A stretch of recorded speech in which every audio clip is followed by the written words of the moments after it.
I'm Rick Buick. I'm Sarah Stockdale. I'm Tommy Guy. And I'm Andrew Corway, and this is Pagenerd.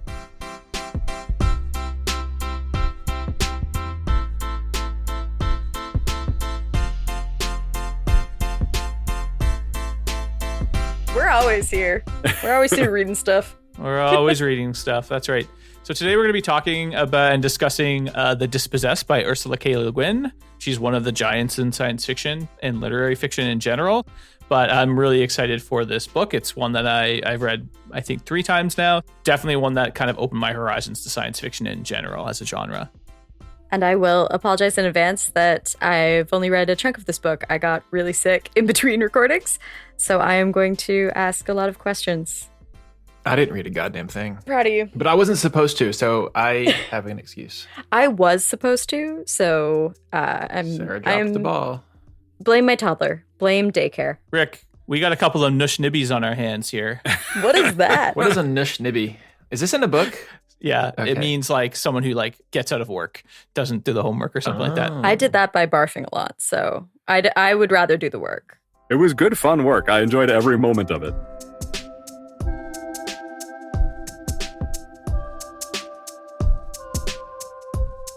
I want to start a little bit about Ursula Le Guin. She's often credited as someone who has first brought the a literature-driven style to sci-fi.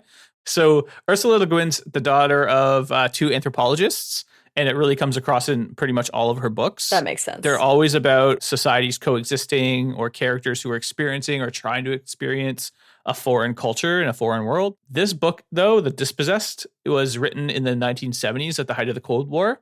So the Vietnam War was going on. It's communism versus capitalism. You really feel that in this book. It's kind of what the themes are about. She kind of presents socialism, capitalism, communism, and then she has like another way, which is anarchism.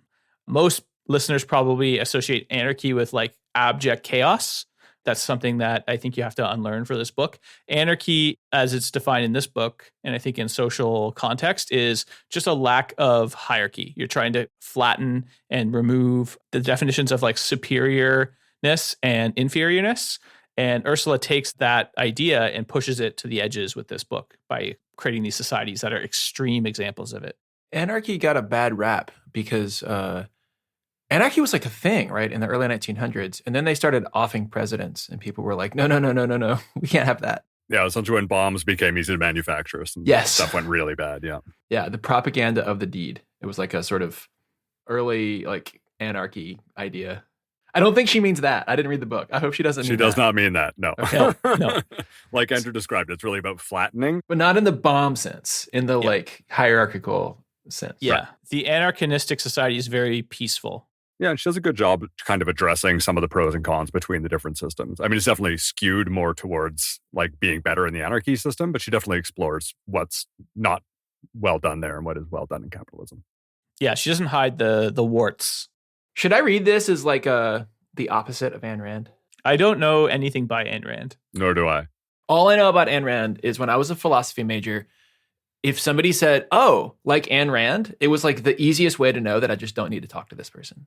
Yes. If somebody says one of their favorite books are Atlas Shrugged or The Fountainhead, I just assume we're not going to be friends. It's, it's an easy way to just be like, well, I only have limited attention and it won't be going here.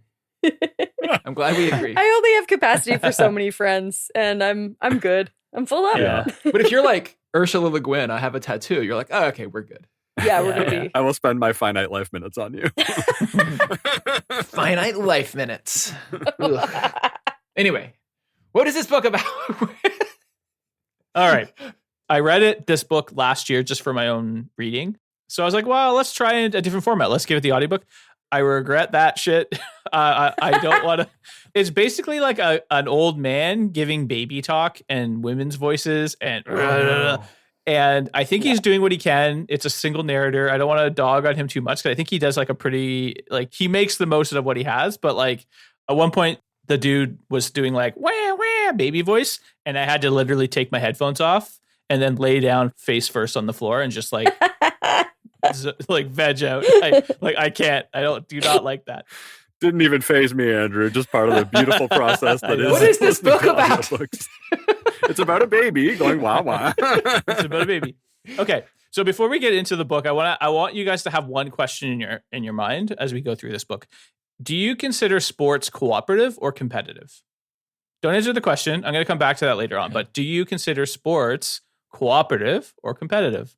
So I'm going to ask you guys again at the end, and we'll talk a little bit about that. But to Tommy's point, let's stop blabbing on. Let's get into it. So chapter 1, I'm going to call it the departure. So it's a ship launch. It's like a launch pad.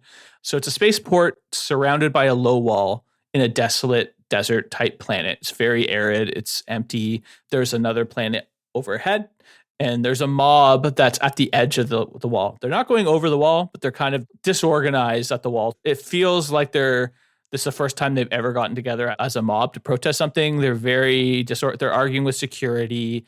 And as they're arguing with security, it's clear that the people from the ship aren't really welcome there. They're doing like a supply drop type thing, but they're not really welcome there. And as the mob's arguing with security, and security doesn't really know what to do with this mob because they don't seem to be very versed at being security guards, a tall man with wild hair just walks by them. The mob turns and realizes that the person that they were trying to keep away from the launch just walked by them because they were so disorganized, just waltzed right up. They start throwing stones at this person. One of the security guards gets killed in this process. So they mean fucking business. They're trying to stop this person. And a specific point that they make is the person walking to the ship has nothing. They're literally carrying nothing. That's like a theme here. This man is the first man to leave this planet, I think, in over 200 years. This is the protagonist of the book, who we learn is Shevik.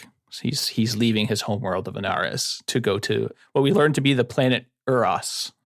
So there's a couple things here. I think the wall is written in this chapter really as like this metaphorical, like, is it there to keep the outsiders from getting in, or is it there to keep the anarchists of Anaris from getting out? And it's a metaphor that you're going to see throughout this entire book is about walls. A lot of walls, a lot of depth in that. And I think the violence of the crowd, but also that the like them not being able to coordinate effectively really shows the irony of like an anarchist society using a mob. So they're not supposed to like be preventing people from enacting their will as long as it's not doing anyone harm. But that's exactly what they're doing. But they're trying to prevent someone from enacting their individual freedom. So there's like a lot of thematic things going on here. I'd really like to understand maybe what she thinks anarchy is, or anarchism is.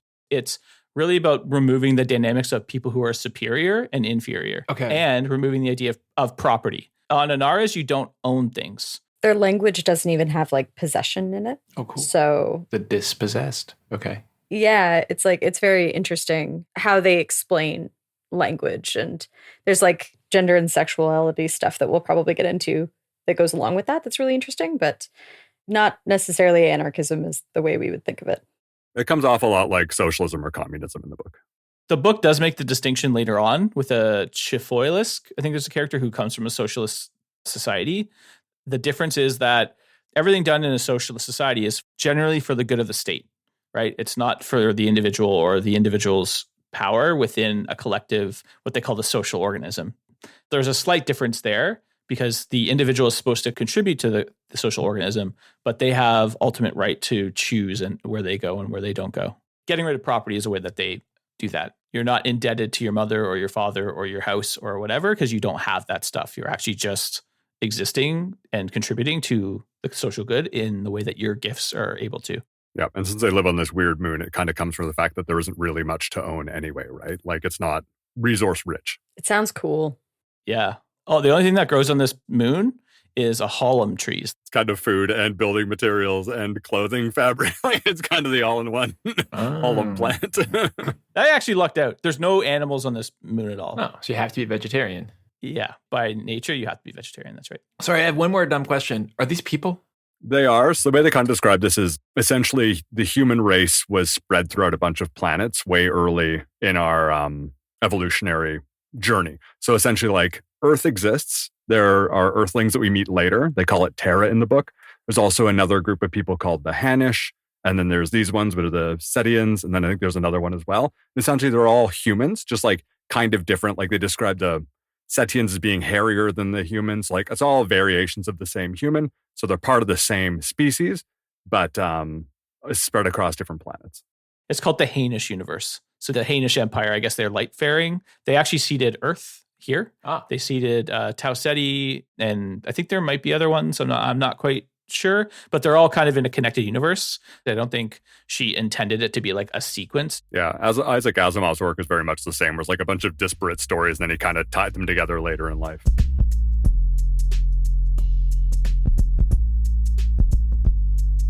So we're on the ship to Uras. There's a doctor named Kimaway who gives Shevek inoculations. He speaks another language called Aotic.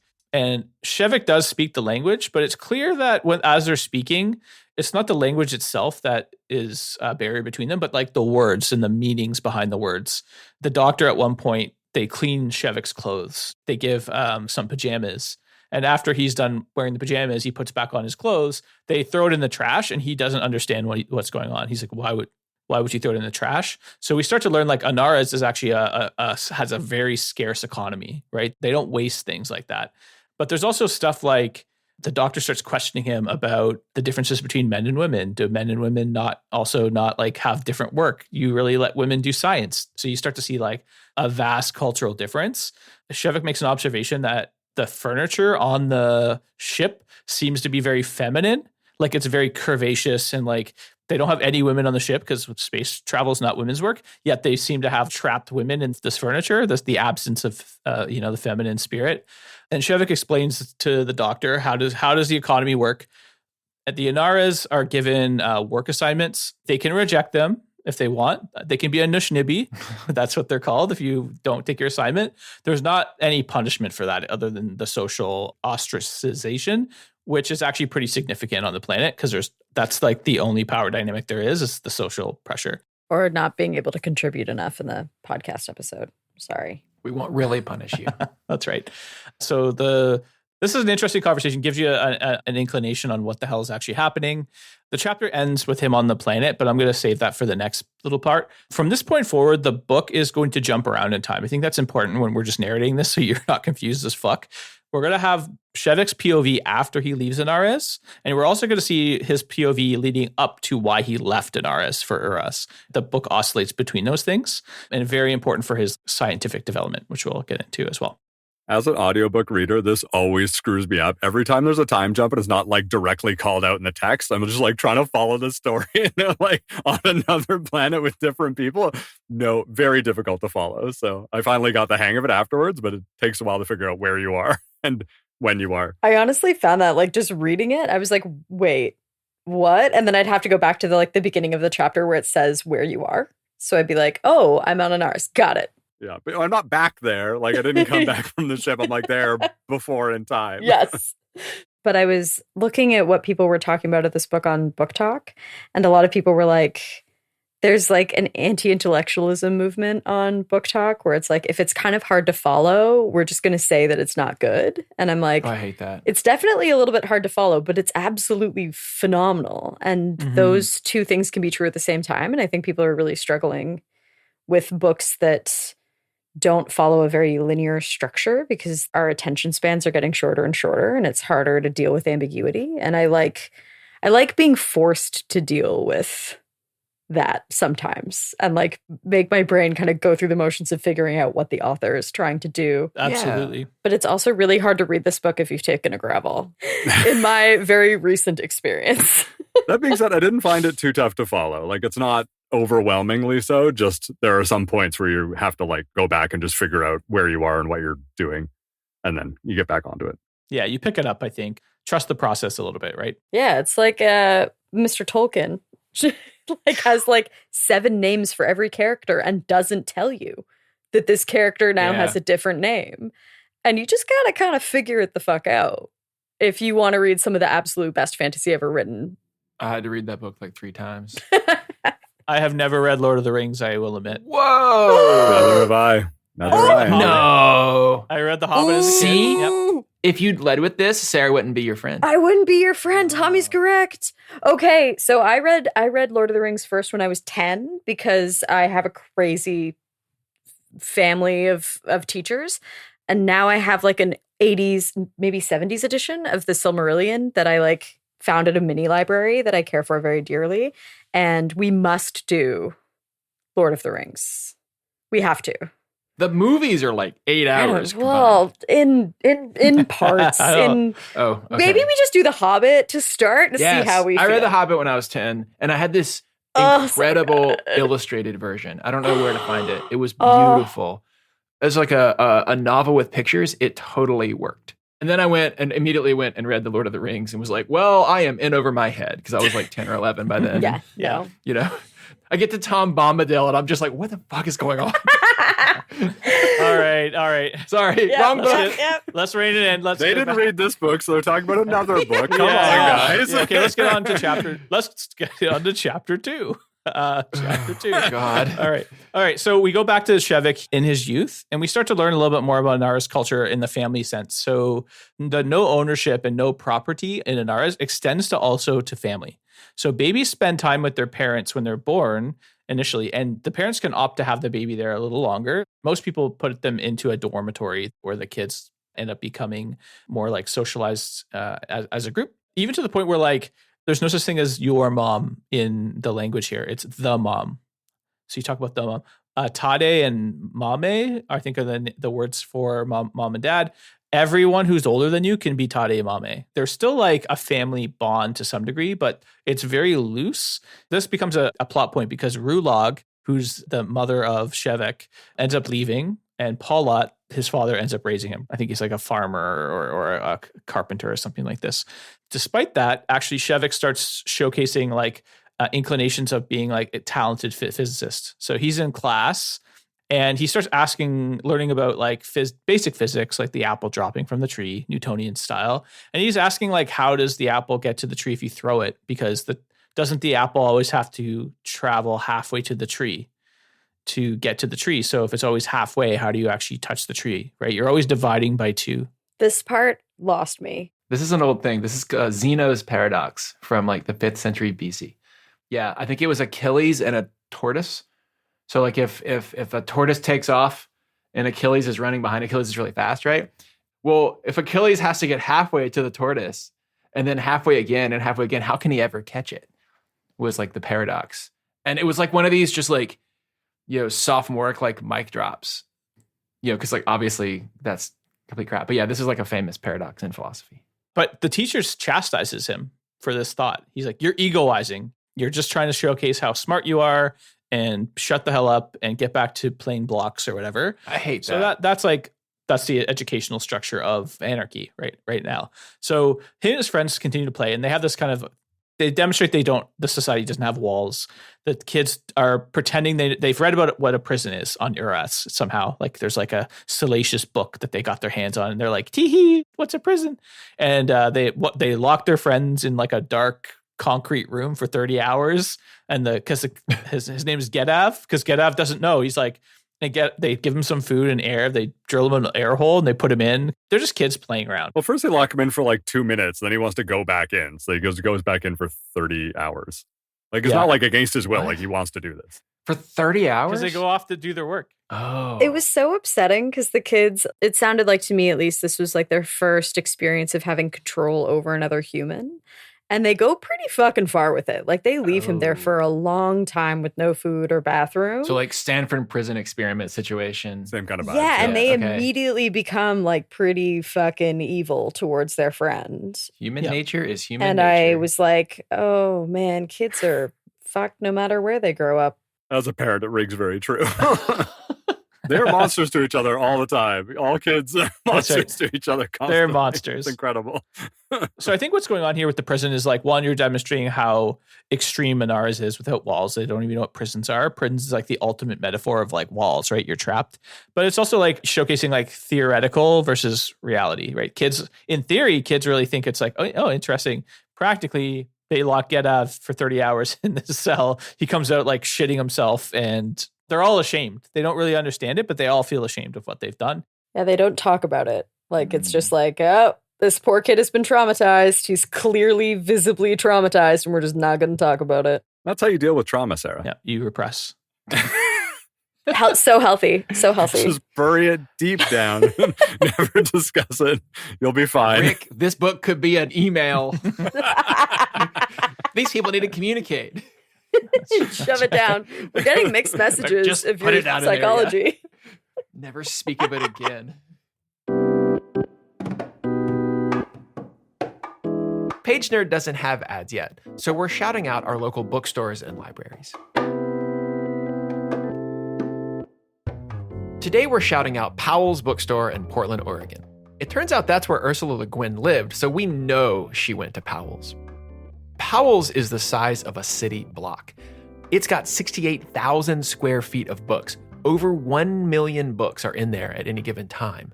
Their science fiction section is bigger than your local bookstore. They say they've got 3,500 subject sections. I don't know. I've never counted. I just know that part of the magic is you never know where to find anything in Powell's. It just keeps going. There's staircases that sort of go up half a floor and you wander around there for a little while. Just go, spend an hour, spend 2 hours. You'll find books you didn't know existed. You'll find sections you didn't know existed. This really, if you love bookstores, you have to find a chance to go to Powell's. So let's time jump. We're still in Shevik's upbringing. But we're like 16 years into the future. He's adolescent now. And he's at something called the Regional Institute. And we learn that like both Anares and Uras spread propaganda about each other and their way of life. I guess they're at odds. But we learn a little bit more about Anares' culture, where there's kind of a religious figure called Odo.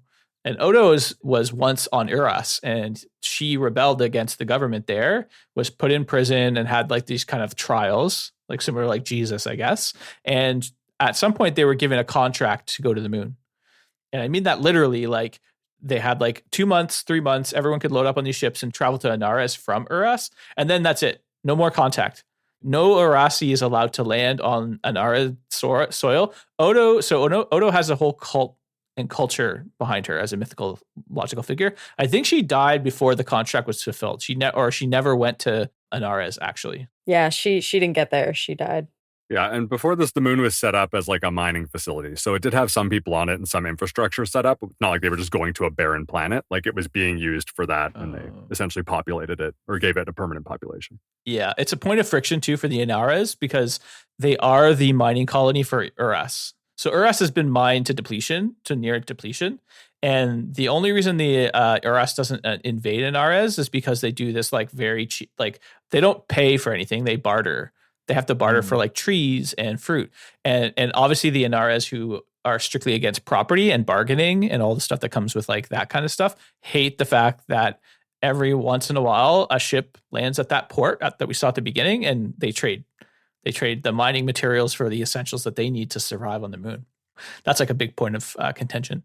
Yeah, they're like a cheap labor mining colony, which is messed up if you think of like all of the things that the anarchists believe to be true. Yeah, that's why I asked you at the start, is sports a competition or is it cooperative? Because you start to realize like a lot of the ways that Anares works as an anarchistic society is like they have austerity on the moon. It's really hard to be superior when you have nothing. And if at any point the anarchists didn't cooperate with this like mining agreement, Uras could just come and take them at any point. And that is kind of the situation that they're in. They don't necessarily believe in the cooperation with Uras. They need it to survive. But also if they don't do it, they're done for. Okay. So either by like, hey, you'll starve, or we'll make you. Okay. Yeah, we'll definitely just make you. So they're a colony. That's right. Yeah. Okay. They're definitely a colony, but that's what causes friction culturally because Anares doesn't consider themselves, they consider themselves superior because they're not proprietarians and stuff like that, right? So, all right, let's just some quick housekeeping on this chapter before I move on. We meet a bunch of Shevik's young friends. We meet Bedap, Tyrion. They'll come back later, so just remember those names, but they're like his friends. They work to plant and try to like seed Hallam seeds and make sure, like basically fight the desert.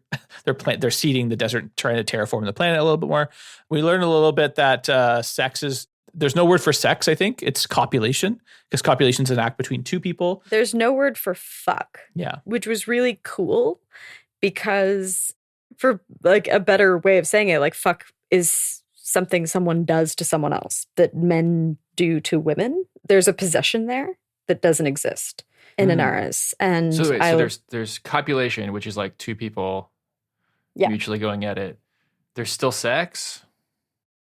So So there's kind of a word for fuck, but it basically means rape because Yeah, there's not okay. like full consent. I don't know, which is cool. Leguin is like a dope feminist. I do feel that if the actual word fuck was eliminated, Sarah would be challenged. It is my favorite swear word. Later on in the book, he tries to swear and he can't. He can't find a word that's sacrilegious or sex. So he's like, and go through the swear words and you'll find it's actually pretty hard. Okay, so let's keep the plot going. So he meets a teacher named Mitis, who coaxes Shevik in the regional institute to like, follow your gifts. Don't let these people tell you otherwise. They're putting up these walls around you. By the way, I think Mitis is the Greek god of wisdom. She's kind of invoking him to wisely, to like, don't give up. Don't just go pick rocks. Pick rocks, then also like find time for stuff that you're interested in.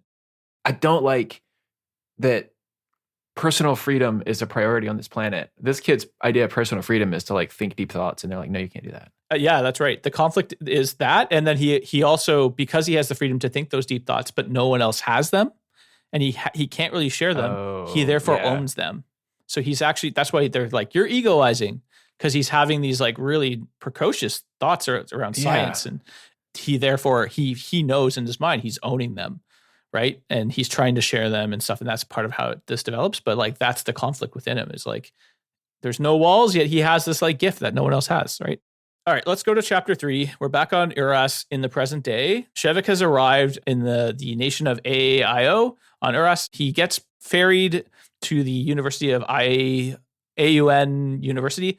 I thought this was AUN, but it's actually like a name, IUN. I was like, in the narration, I had no fucking clue. I'm going to call it AUN University just for simplicity, for phonetic simplicity. So from Shevik's point of view, as he's being ferried to this university, he's blown away by the excess of Uras. He's brought to the suite he lives in. He thinks it's like a dormitory for 3 people. He mistakes his manservant as like a roommate, stuff like this. On the way there, it's foggy. He kind of sees the forest through the fog, but he's like, that can't be trees. Because he's like, that's too many trees. Like, that's not a thing that can actually happen. Because he's used to like this scrub bush hollow that he has to go with. He sees a horse, and he does not really know how to describe it. He's like, it's like a thing with a long face, and the proprietarians have to tell him, oh, that's a horse.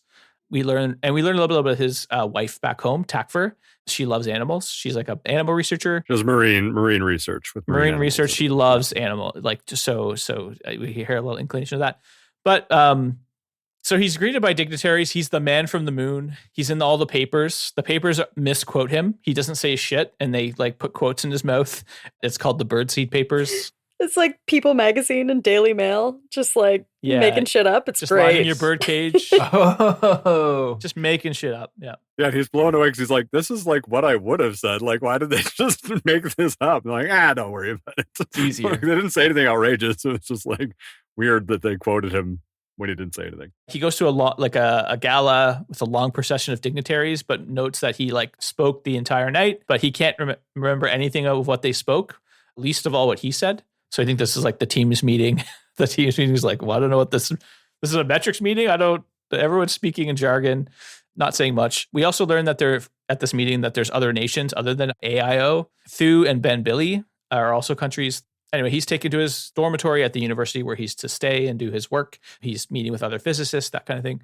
One thing I really liked about this part of the novel is like he sees the washroom being super, he calls it a shit stool, and it's super lavish. And he's blown away by the hand dryer and the towels and the toilet. He's like orgasmic. And the way that Ursula Leguin writes this is like he takes part in apotheosis of the excremental. Oh, God. Like, I'm like, I was like, wow, what a fucking phrase. I wish we could all write like that. Mm-hmm. Another fact about this world is that the men and the women wear tunics. Women have bare midriffs and chests. They just go topless. They're like on display, I guess is the way to put it. And they have their head shaved. Yeah. He describes this as a place of splendor. That's the first time he's kind of experienced splendor and he's overwhelmed by it. They shit into special stools, and the women are bare-chested. And they have jewels in their belly buttons or something like that. Fancy. Yeah. He meets fellow physicists. So he came here because he wanted to meet the physicist. He won a prize called the Seowen Prize. I guess it's like the Nobel Prize. What's the big physics prize? Is it Nobel? Yeah, it seemed like a Nobel Prize. But the Nobel is generally, you're old when you get it. Sort of your research has stood the test of time. This sounds like it's more like a student prize. No, it's wild that he gets it. Oh, They remark on the okay. fact of that he's so Interesting. young. Okay. Because like the best physicist from Urus gets it in his 60s or something like that. So he's working on the theory of simultaneity, how things can exist at the same time across space. We meet a few people, like these are, I don't have to remember these names, but Pi A, he's the capitalist. He's kind of a handler. He's from IAO. We meet Dr. Atro, who I think is actually like the elderly physicist who views everything as nationalistic and about defense. He loves war. He loves that kind of stuff. We meet Shifoilisk, who's the socialist from Thu. He's paranoid and he kind of sees science as like defensive and needs to be owned and managed by the state. Thu is like they control their papers, whereas IAO, you can publish whatever you want, so you get a lot of bullshit like what we just said. But Thu is like more factual, but you can't publish anything that's not run by the state. But Shevik notes no matter who he's talking to, they're all propertied class, which is code for rich. They all have a lot and they own people in some sort of way. That being said, Shevik definitely has the most in common with Dr. Atro. They've like exchanged a bunch of letters and like appreciate each other's work and that sort of stuff. That's definitely the strongest relationship you can tell, as opposed to like Paye and the other guys who like doesn't know them or hasn't worked with them as much. It's definitely Shevik and Dr. Atro. So clearly we have these characters who are there. They're kind of dignitary type physicist types. And they all kind of want his model of physics. They're like trying to help him get there. Oh, you're going to do some great work. But you can tell they have ulterior motives. They don't just want it because they're into the physics. They want it because of some state reason or some what I would call superior, inferior politics that drives their societies. And that's the end of that chapter. So we'll go back to the moon now. Anares, this is prior to him Shevik launching. He moves to the capital. Wait, so we're back in time now? We're back in time. Okay. That's right. We're back in time. Back on the old Anares, the moon of Uras. Okay. Very clear, crystal clear, Tommy. Shevik moves to the capital. There is no capital formally on Anares, right? There's no leaders, there's no kings, but there are large cities that are, and this is the largest of them all. They're organized into blocks, so everything's kind of self-contained. Each block has kind of what they call a quadrangle in the middle, where people like congregate, and everything's kind of organized in this format. The quad. Like you've been at like the quad on a campus? And yeah, stuff? exactly. Yeah, like a university. Just don't call it the quadrangle. You're kind of a dick if you do. It's the quad. Mm-hmm. Shevik is learning about physics by a mentor named Gavarab. She's an older woman, 50, 60, something like that. She's older, kind of at the tail end of her career. He respects the hell out of her. She's the only one he can talk to on that level. She introduces him to Sabul. He's kind of the antagonist. He describes Sabul as a small, stocky, slovenly man who is abrupt and begrudging, and he won't give him anything. He's like, you have to study this. You're not able to do that. So even though there's not supposed to be power dynamics and ownership, Sabul almost immediately is a gatekeeper controlling who gets published, why.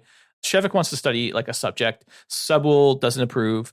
When Shevik starts to give him Sabul credit, joint publishing some of the ideas, then Sabul starts to like be okay with it. Oh, you're going to let me co-publish with my name on your research, some of that stuff. So he starts to change his tune.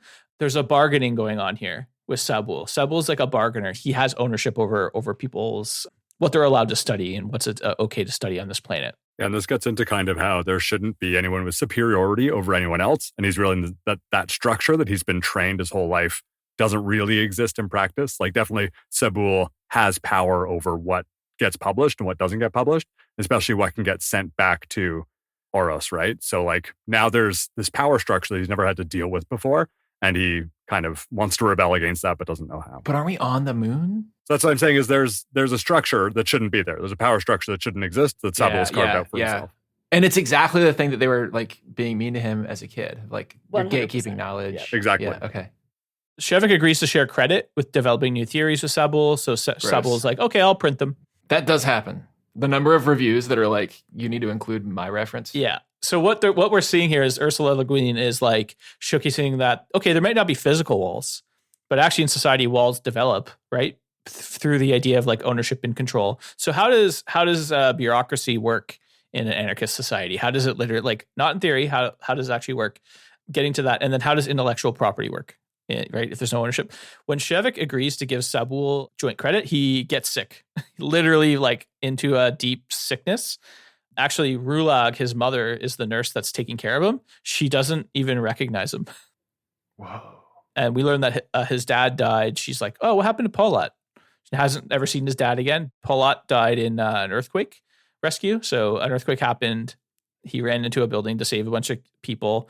A second earthquake happened, wiped out the building. So, Shevik's kind of proud of him. Rulag is like, what a waste. But he was like, couldn't think of a better way to go to try to, because his father's work definitely helped save people's lives. So he was like proud of that.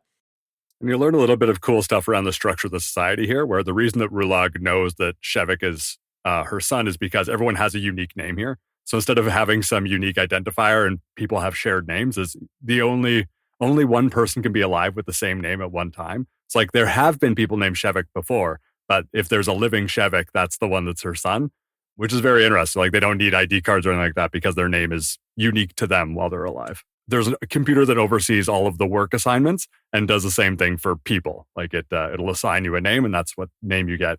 And it's unique to you while you're alive. Yeah, it's called the Div Lab. Div Lab. I would love that because there's a lot of Richards. If only Div Lab were here to give us new cool names. If only Div Lab were here. Okay, let's get to chapter 5. So the next chapter, so we're done with Shevik's in the hospital back in old Anares, the past. In the present, where is he though? He's actually in more high society on Uras. He's been invited to Oaye's house, who's like a kind of like a rich colleague. He meets their children, and the children he notes are the most agreeable and innocent people. They are the only people on Uras so far who have asked him about Anares. Interesting. Like what's it like there? And that's where we start to realize there's no animals. Yeah. So there's fish in the sea. The fish are apparently very, very vibrant. I think it was just organically developed that way. Do they eat them? I think they do. It's mentioned a couple times. Yeah, they eat them. And we meet the sister of Oaye's, Vea. So I believe that, so this is the chapter on gender where we learn a little bit more about the sexual politics.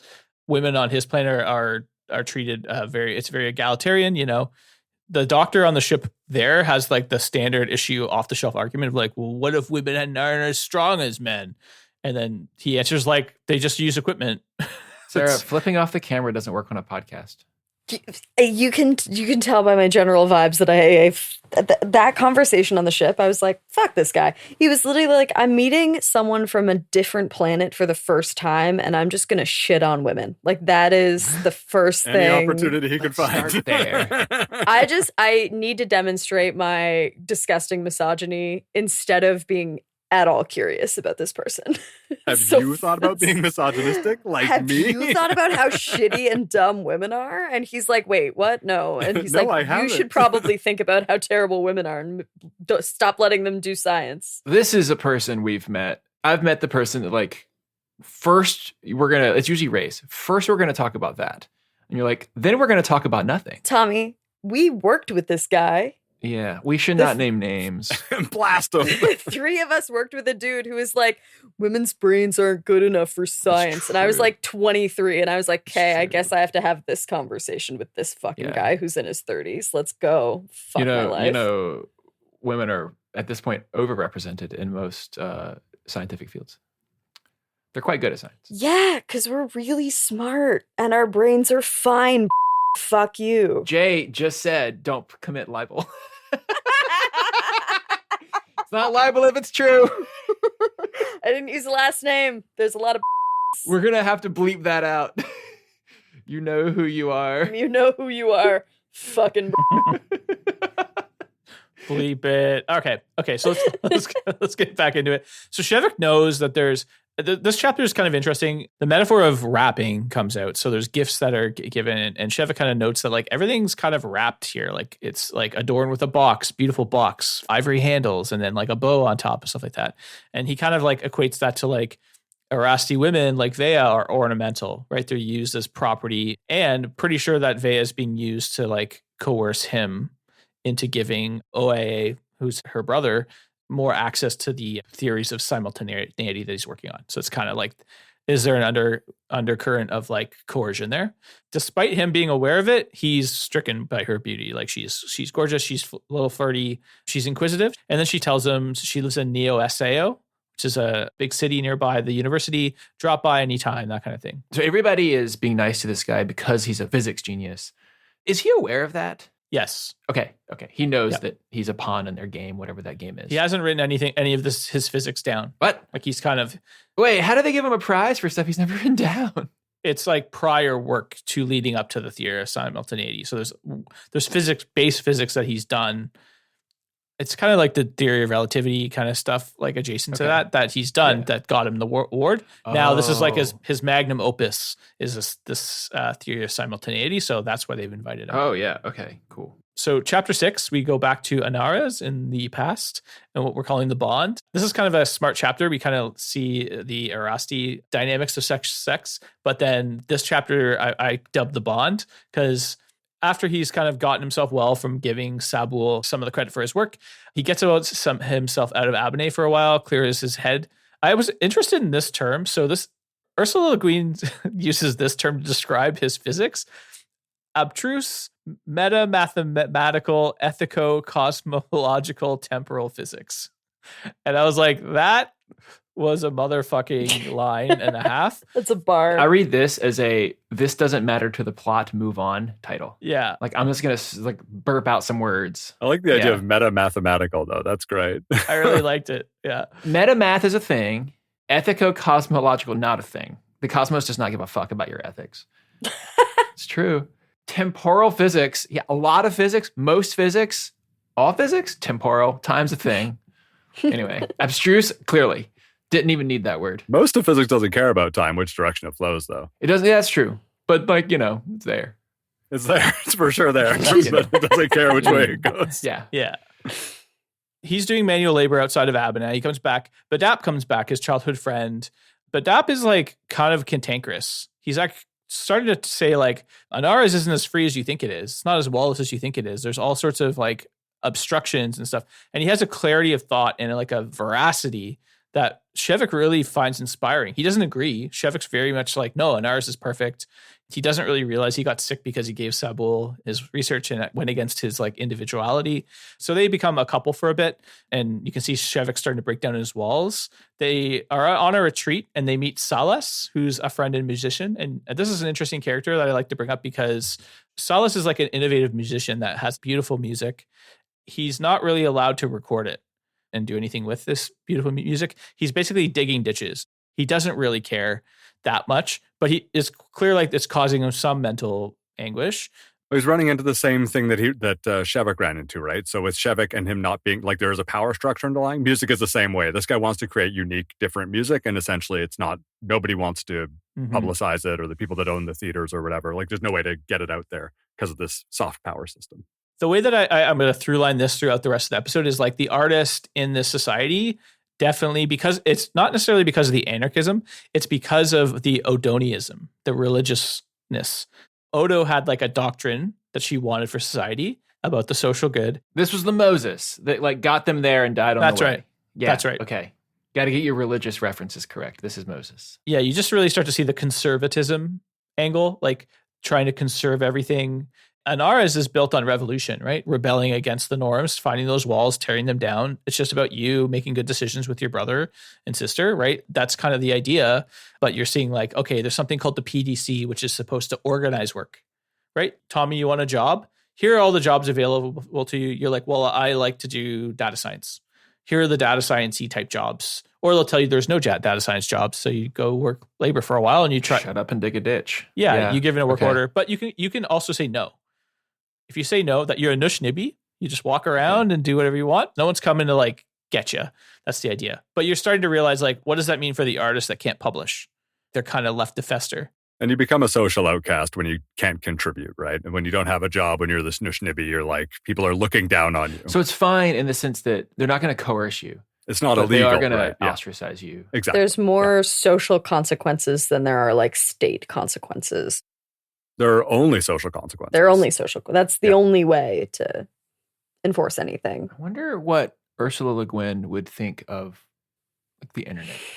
She was around for the internet for a bit there, but like because there's this theme of like gatekeepers to publishing, both academic and sort of artistic works. They're gone, man. We have the other problem. They're in like walled gardens now, but there was this brief magical period where they, it was just on the web. It seems like exactly what this society wants. Jay knows. Jay, do you wanna tell us? Just jump on. Producer Jay. Producer Jay loves Ursula Le Guin so much. This is his jam. This is absolutely my shit. Like, I'm flicking through her book on writing called Steering the Craft, Sailing the Sea of Story, because she said some really interesting stuff about, like, very prescient stuff about the internet. She correctly called it all major technical innovations will be guided by porn. So the context of this is it's like in a opinion piece she wrote that's basically railing against like grammar correctness bullies. So she says, our standards for writing are different than for speaking. They have to be because when we read, we don't have the speaker's voice and expression and intonation to make half-finished sentences and misused words clear. We only have the words. They must be clear. And making things clear in writing for strangers involves a lot more work than in talking face-to-face. Hence, some of the pitfalls of writing on the internet. Remember, she wrote this in 1998. Highly visible in email, blogs, and responses to blogs. The mechanical ease and immediacy of electronic communication are deceptive. People write hurriedly, don't reread what they wrote, misread and are misread, get into quarrels, hurl insults, and use flamethrowers because they expect their writing to be understood as if they were talking. And this is where she gets super sassy, and I love that she gets really sassy in this book. It's childish to assume people will understand unexpressed meanings. It's dangerous to confuse self-expression with communication. What a quote. It's dangerous to mistake self-expression with communication. That's powerful. Yeah. And then she has this bit in italics because it's the most important bit, I think. The reader has only the words. And then more sass. Emoticons are dreary little excuses for a failure to communicate feelings and intentions in words. Using the net is easy, but getting your meaning across there is just as hard as it is in print. And when she says using the net, she capitalizes N, like it's like that's how you know it's in the 90s. And like saying emoticons instead of emojis, like very, very 90s, but like she knew what was coming from the internet, and she wrote that. This is the 2015 edition, which was revised, but I'm pretty sure that is like original from 1998, because she does have like an extra intro where she talks about the internet that was written for the 2015 edition. But just like a woman who understands how people communicate and like understood what it meant when a bunch of people who aren't professional writers start communicating en masse using only the written word. And then like Twitter came along and fucked us all up. It did not make it better. And it's still fucking some people up. Prescient. Our queen. What the hell? That's so good. Okay, so Badop brings him out to meet friends. He meets Salas. He also meets Takver. They find a deep connection almost immediately up a mountain. They're talking. She was one of his friends earlier on. He doesn't remember her. She was like kind of smitten with him. They talk a little bit about the nature of free love, right, with their peers, like no ownership versus like fidelity or bond. And it's really important because they said that because you're allowed to be free with your peers and there's no shame in that, actually a bond of fidelity is actually has way more meaning because it means that you're choosing someone, right? So Shevek and Takver are like, they instantly hit it off. They're both deep thinkers. They're both very scientific. I think, Rick, your favorite quote, Takver is described as someone with the laugh of someone who eats well. I messaged that to Andrew and I was just like, what a line. I can Like, what a picture that. wild That's such line. a bar. Just like a guy like holding a half-drunk bottle of wine, like sharing with his friends, and yeah. Yeah, but you can hear it. Like, you can hear it in your head. As soon as you get that line, you're just like, it describes so much about this person without any physical description with that. Like, it's just, it has so much in it. So they move into a shared domicile. You're able to kind of like take out a flat together. This is where I started to realize like the book isn't always written from Shevek's POV. It's actually like Shevek says something like he can see through time to their frumpy future. And it's not like said in a way that's like hypothetical. It's like, you know, they're going to be together forever. So it's kind of like this cyclical. Now, I wonder if Ursula did this because of the simultaneity principle where like you're kind of experiencing time all at once. Because the idea is like instantaneous communication. So like the theme here, I think, is that she's like, when emotion and causal events happen, you kind of experience them all at once. And that's kind of the theory of that she's trying, like entanglement kind of thing. Entanglement normally means through space. You mean like, okay, you're talking, okay, this is going to be crazy. If you imagine there's like a 2D space and then like the third dimension is time, I like to picture this as like a tube of salami. Then you can see the whole salami rather than just like a slice of it. Is that what like simultaneity? Okay. Exactly. So I'm hungry. Because I thought it was like weird. Ursula Le Guin is such a great writer, right? She's very intentional. Like, why Your would laugh she? will be better. And this is a significant event in Shevek's life, right? Sorry, what do you guys heard somebody say something about salami? Tommy wants to eat all of space time as a weird salami slice. I picture that or a loaf of bread. And when I'm thinking about like how do you describe relativity, or any of this, like, you're moving through time, you're kind of moving through the salami. And your position, is like, where are you in the salami? Like on that slice, are you in like the top or like the left side or the right side or whatever? And time is moving forward, it's moving through the salami. But if you could imagine, like, I can see where I was through the entire salami, right? I can see the whole thing. I can see sort of the dimensions of space plus the dimension of time. It's hard to think about it in 4 dimensions, but if you just say there's 2 space dimensions and a salami dimension, it works. Yeah, I like that. And the idea is the whole salami there? Or are we building the salami slice by slice? I would like to believe that it is all there. Did you smoke a bunch of weed and sit around a quad right before this? It's a quadrangle. Quadrangle. It's just how we are. Yeah. I'm not wearing shoes. Hacky sack. Lots of flip-flops. Did you guys have slacklining or did I just go to a hippie college? You went to a hippie college in the U.S., dude. It's too cold here for that shit. Oh, good point. Your slackline would freeze and that would hurt like hell. No, that would hurt so bad. Okay.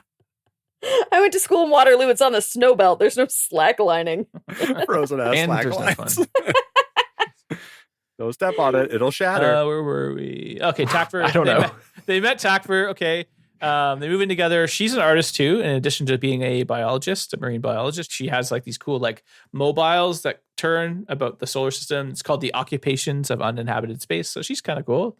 They hit it off. They move in, and that's the end of the chapter. So this chapter contrasts like the deep kind of like bond that Takfur and Shevik had for each other, very consensual, versus like the chapter before that, showcasing like Erasti, like women are kind of used as decoration and they're kind of like presented. They have to present themselves in certain ways. Now we're going to hop after he left back to Uras.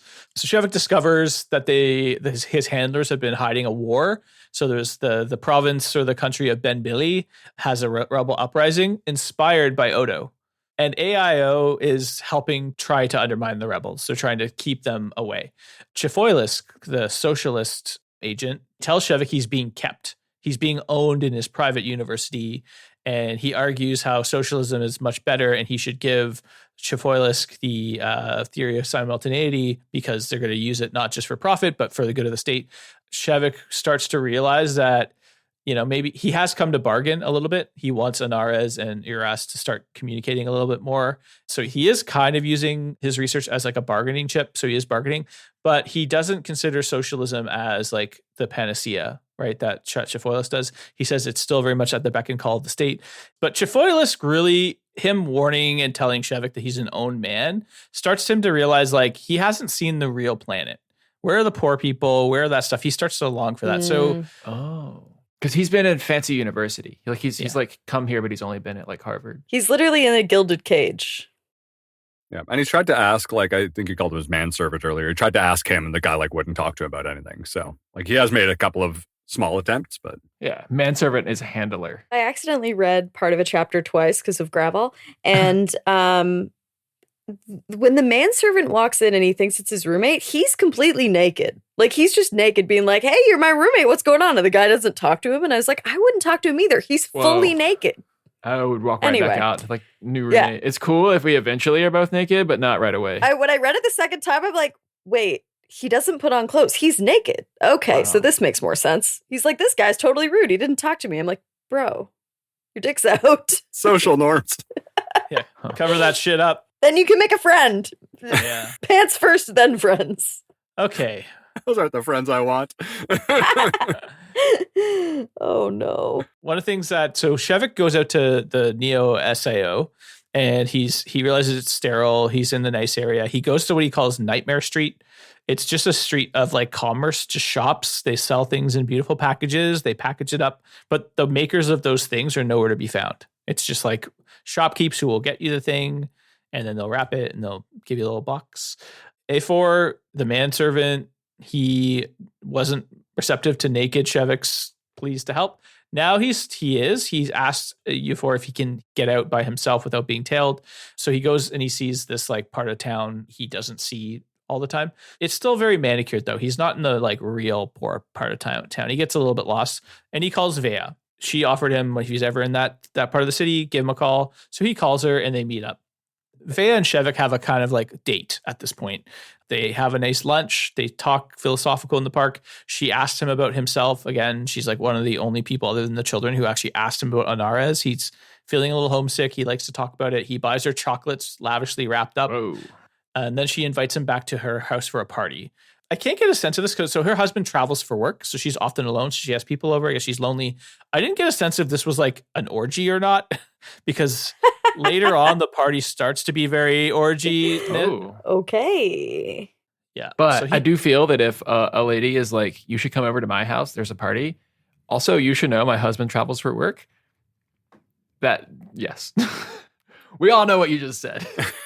Exactly. So he goes to this party and he starts drinking for the first time in his whole life. Uh-oh. They don't have This is alcohol gonna in go Anaras. great. This is the theme here is that you can see Shevik, he's actually out unprotected in this like unknown landscape and he's starting to become like corrupted. I think we're going to leave it there because this book is hard, very meaty, as you can see, dense. Let's do a part 2 to get through the second half. But before we sign off, I want to bring back to the question that I asked at the beginning, right? Is it cooperative or is it competitive? I think about it based on motivations and incentives. So I think the reason why people have such good kind of mental health outcomes from recreational sports is because it's cooperative and there is no incentive to try to kill each other. I was a competitive figure skater as a child, which I don't recommend. I had so much fun until I was good. And then I had very little fun for the period of time that I was good. And then I was not good again and it was fun again.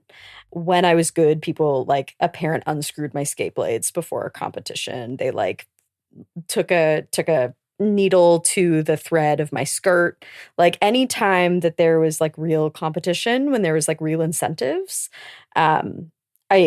it stopped being fun for that period of time, at least for me, because I'm a stubborn competitive person by nature, but not like that. But then I was really bad at soccer and I had a great time playing it because there was no stakes, there was no incentives. It was just like, eating oranges with my friends. So yeah. I think it depends on who you are, how good you are, and what the incentives are, and who's around you and what pressure exists. Okay. My main sport is running, which I started doing about 9 years ago, specifically because I was burning out by working too much. It was like, I need to do something that I'm not good at and not competitive at. Not that fast, so it worked out. I mostly run like ultra marathons, so like longer distance out in the woods. It's very, very cooperative. You're all out there. But your question made me really think of like my favorite kind of race. I've never done one of these. They're called the Backyard Ultra.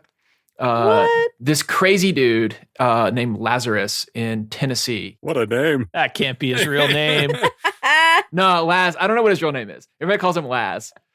He's got a huge beard, the whole thing. So he had this race idea. You run, I think it's like 4.2 miles in this lap in his backyard every hour. It's 100 divided by 24 miles per hour. So over 24 hours, you go 100 miles.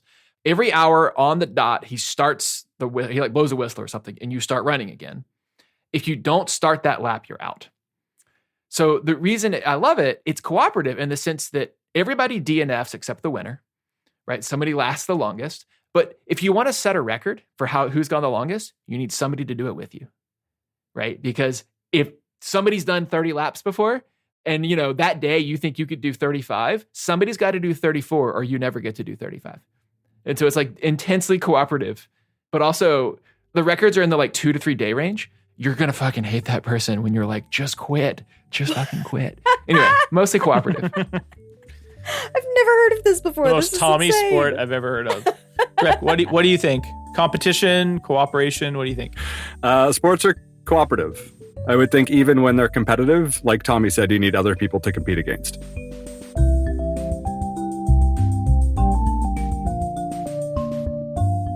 Well, we'll continue this conversation. So this book's been a little longer than we thought. So we're going to split up into 2 parts. This book's worth it. Pagenerd is Rick Vuegg, Sarah Stockdale, Tommy Guy, and me, Andrew Corway. Our producer is Jay Coburn. Next time, we're finishing up The Dispossessed by Ursula Leguin. And you can check out all of our upcoming episodes now on pagenerd.com. There's like a reading list we've added. Happy reading.